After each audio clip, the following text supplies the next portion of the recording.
Now I'd like to introduce my colleague from Orange County, Don Wagner.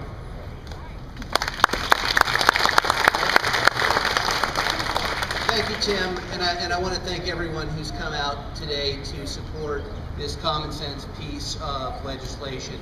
The bottom line is this, my friends: there is not a drop of racism in Mr. Shaw in his support of this bill.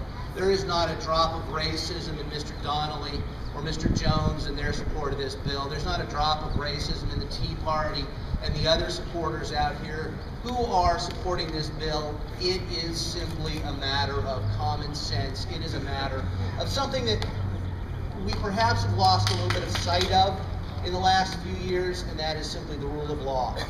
I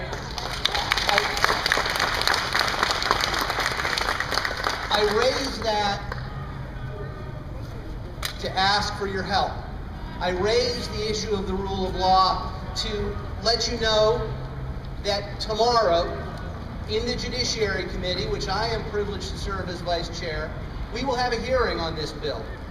I hope all of you can stay over tonight, and all of you can come, and all of you can testify tomorrow before the Judiciary Committee, because if there's any place that the rule of law ought to mean something, it's in this building, and it's in the committees, and it's on the floor of the Assembly and the floor of the Senate.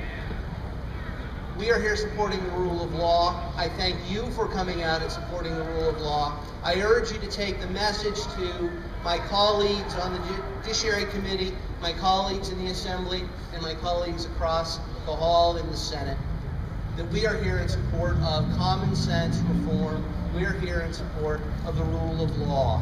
I want to thank Tim, I want to thank Brian, I want to thank all of the authors of this bill, everyone here for coming out today. Let's see you all tomorrow inside this building where the people's work ought to be done and the people's voice ought to be heard.